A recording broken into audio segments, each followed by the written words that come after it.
V rámci programu Učenie pre život sme v našom materskom centre Hernička počas 5 stretnutí spolu s deťmi a mamičkami objavovali farby metodou Montessori. Vítajte mamičky. Dnes si povieme niečo o červenej farbičke, zahráme sa s ňou a budeme sa snažiť si to užiť.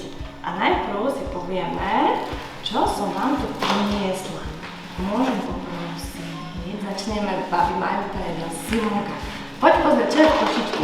Nejaká jedna vec, čo sa ti páči, môžeš vybrať. Položíme ich tuto na ten koberček. Spravíme si taký červený obraz. Dobre? Dneska. Toto bude naše plátno a my ho budeme na červeno maľovať. No, podľa Marie Montessori je aj pri objavovaní farieb dôležité dodržiavať určitú postupnosť a nenáhliť sa.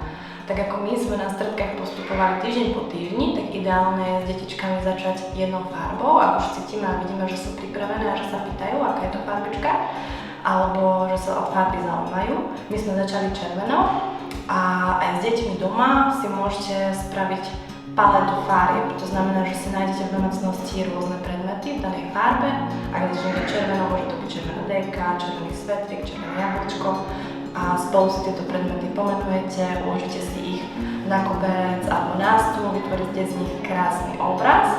A tiež je fajn dbať na to, aby odznel ten prívlastok červené, červená, tak si to detičky lepšie fixujú. A vlastne následne môžete s detičkami celý týždeň venovať tejto farbe cez rôzne zmyslové aktivity. Je fajn zapojiť.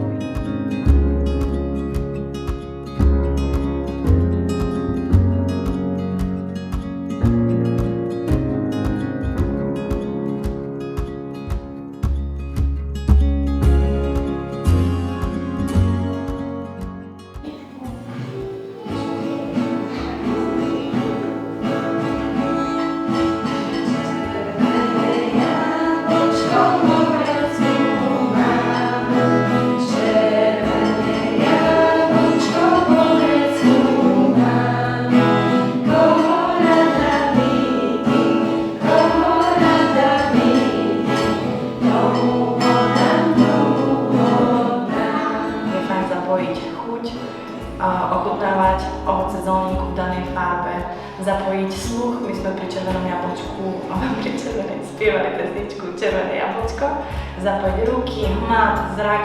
Cez toto zmyslové skúmanie si ten poznatok o danej farbe o to skôr upevnia. Môže sa dokonca stať, že vám budú farbu ukazovať alebo pomenovávať, aj keď pôjdete po ulici alebo pôjdete niekde na návštevu, že to farbu budú žiť a o to skôr si upevnia tento poznatok.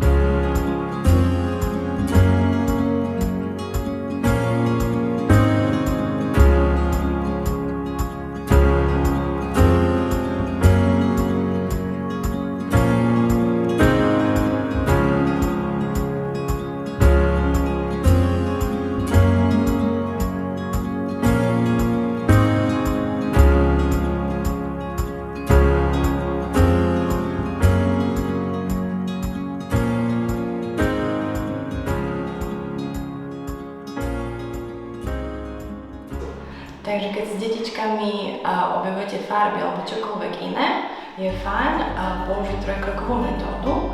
Závisí takisto od toho, aké dieťatko staré, čiže rozpráva, nerozpráva, ale vždy je prvým krokom pri objavovaní niečoho nového danú vec alebo predmet pomenovať. Takže napríklad pri našich farbách sme si vždy povedali, toto je červené jablčko, toto je červený svetrik. V ďalšom kroku, keď už detičky počujú, že tieto predmety sa takto volajú, sa ich môžete spýtať, kde je červené jablčko, kde je červený svetrik.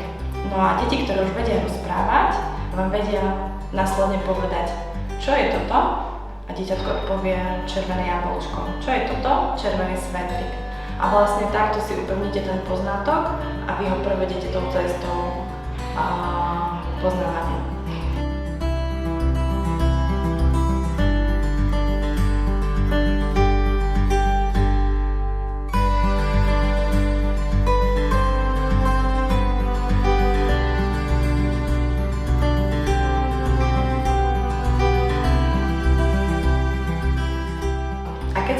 farbami zoznámia jednotlivo, samostatne, ste si istí, že už farbičku ako tak poznajú, môžete začať s triedením potom.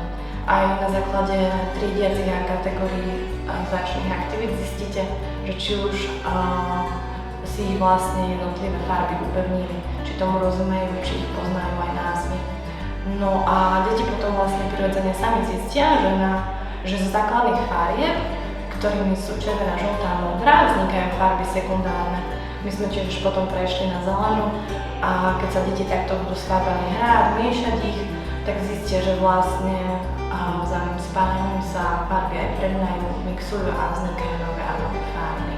Žltú a modrú, ale si nám tieto farbičky spojili a zo žltej